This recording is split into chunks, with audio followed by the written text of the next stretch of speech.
So hey everyone, welcome back to our classes Knowledge My Dream. In this video, I have come up with a new topic that is rocks. Rocks is a very important topic of civil engineering. तो दोस्तों इस topic को बहुत ही बारीकी से समझिएगा और मैं अच्छे से समझाने का प्रयास करूँगा। तो रॉक्स रॉक्स कहते किसे हैं? सबसे पहले इसका डेफिनेशन देख लेते हैं। तो rock is a mixture of minerals in which minerals are found in different proportion. Rocks क्या है? रॉक्स एक मिक्सचर है मिनरल्स का, खनिज का मिक्सचर है जिसमें खनिज डिफरेंट प्रोपोर्शन में पाए जाते हैं, अलग अलग अनुपात में पाए जाते हैं खनिज। इसीलिए इसको केमिकल फार्मूला के द्वारा रिप्रेजेंट नहीं किया जा सकता। बोल रहा है can not be expressed by any chemical formula like mineral. Mineral को केमिकल फार्मूला के द्वारा एक्सप्रेस किया जा सकता है लेकिन रॉक को नहीं। क्यों नहीं किया जा सकता है? क्योंकि ये डिफरेंट प्रोपोर्शन से मिलकर बना होता है।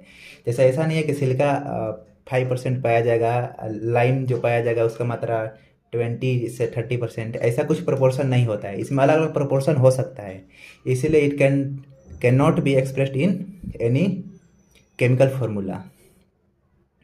तो ये रहा कुछ रॉक्स का एग्जाम्पल। अब इसका टाइप्स देखते हैं।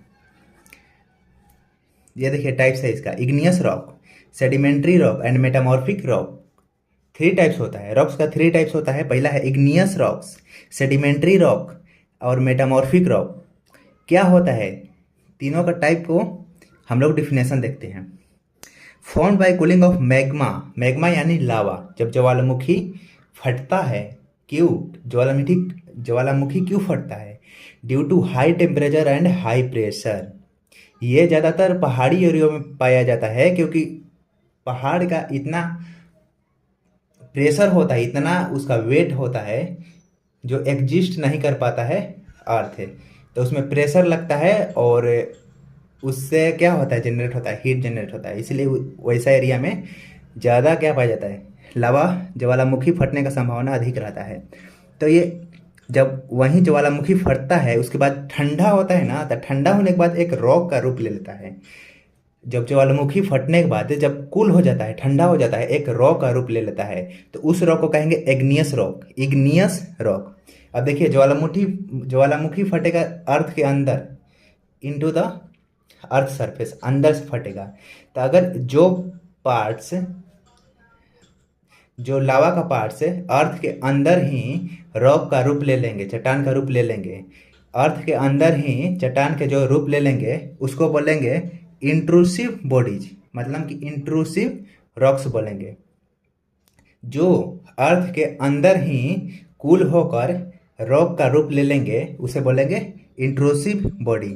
जो अर्थ सरफेस के ऊपर कूल होने के बाद रॉक का रूप लेंगे उसे बोलेंगे एक्सट्रूसिव बॉडीज।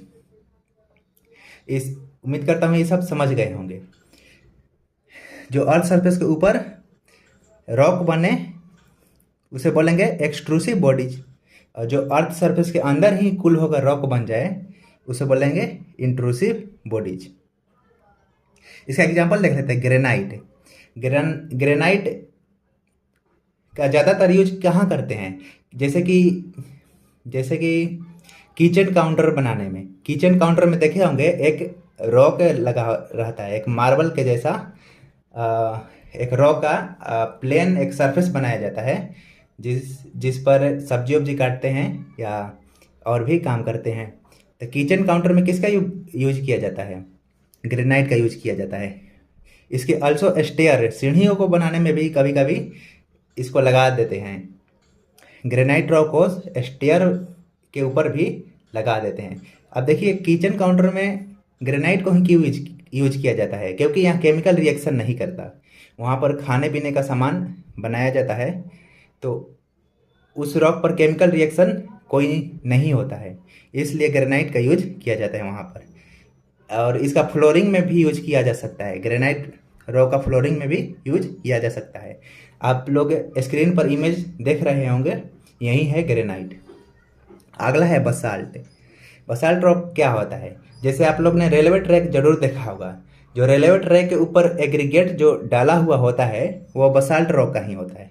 वो बसाल्ट, उसी को बसाल्ट बोलते हैं। वहीं रॉक क्या होता है? बसाल्ट होता है, जो रेलवे ट्रैक के ऊपर बिछाया रहता है। और बिछाने का रीज़न होता है कि कोई भी ऑर्गेनिक, जैसे कि घास, छोटे छोटे पौधा रेलवे ट्रैक के ऊपर उगने लगते हैं। जब बारिश होता है तो घास उगने लगते हैं, छोटे छोटे पौधे उगने लगते हैं। तो अगर एग्रीगेट इसीलिए बिछाया जाता है कि कोई भी वहाँ पर पेड़ पौधे नहीं उग पाए। अगला एग्जाम्पल देख सकते हैं, फेल्सिक होता है, मैफिक होता है और परलाइट होता है। और भी एग्जाम्पल होता होगा। चलिए अब बात करते हैं सेडिमेंट्री रॉक का। Sedimentary rock formed by pre existing rock. Pre existing मतलब क्या? प्री एग्जिस्टिंग मतलब जो पहले से ही रॉक पर्याप्त है, जो पहले से ही रॉक अर्थ पर मौजूद है, उसे बोलते हैं प्री एग्जिस्टिंग रॉक।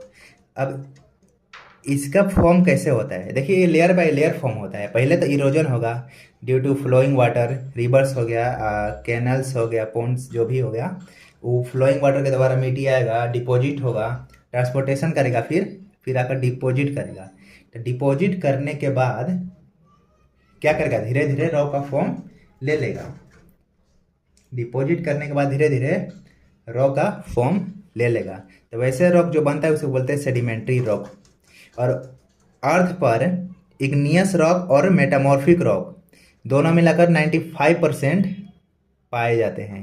बाकी जो 5% होता है ना, वो सेडिमेंट्री रॉक होता है। तो सबसे ज़्यादा संख्या किसकी है? इग्नियस रॉक और मेटामॉर्फिक रॉक का सबसे ज़्यादा संख्या है। अर्थ पर 95% है, बाकी इसकी संख्या 5% है। सेडिमेंट्री रॉक का संख्या 5% ही है। इसका एग्जाम्पल हो गया सैंडस्टोन, जो बालू में गिट्टी पाए जाते हैं, वो सैंडस्टोन हो गया, लाइमस्टोन हो गया, और कोल यानी कोयला। तो ये एग्जाम्पल हो गया कुछ सेडिमेंट्री रॉक्स का। अब आगे देखते हैं मेटामॉर्फिक रॉक क्या बोलता है। Metamorphic rock formed when pre existing rock are change by heat, pressure और रिएक्टिव फ्लूइड। अब देखिए मेटामॉर्फिक रॉक सेडिमेंट्री रॉक से ही फॉर्म होता है। जैसे कि क्या बोल रहा है? प्री एग्जिस्टिंग रॉक है। ये भी क्या है? प्री एग्जिस्टिंग रॉक है। जब इस पर हीट और प्रेशर के कारण अपना प्रॉपर्टी चेंज कर लेता है, अपना प्रॉपर्टी को क्या कर लेता है? चेंज कर लेता है। या रिएक्टिव फ्लूइड्स के कारण, फ्लूइड आएगा, फ्लूइड यानी कोई भी, जैसे पानी वाटर नहीं हो गया, उससे रिएक्ट करेगा, रॉक से रिएक्ट करेगा, तो उसके द्वारा अपना प्रॉपर्टी जो खोने के बाद जो रॉक बनेगा उसे बोलते हैं मेटामॉर्फिक रॉक होता है। इसका एग्जांपल हो गया मार्बल हो गया, स्लेट हो गया। स्लेट जिस पर स्लेट रॉक से ही स्लेट हम लोग का बनता है, जिस पर क्या करते हैं? चौक से लिखते हैं। और क्वार्टजाइट हो गया। क्वार्टजाइट भी क्या? मेटामॉर्फिक रॉक का ही एग्जाम्पल है। उम्मीद करता हूँ ये सब समझ में आया होगा। आप लोगों को समझ में आया तो इसी बात पर चैनल को सब्सक्राइब कर दीजिए और वीडियो को लाइक कर दीजिए। बाकी शेयर करना मत भूलिए। Thank you. मिलते हैं अगले वीडियो में।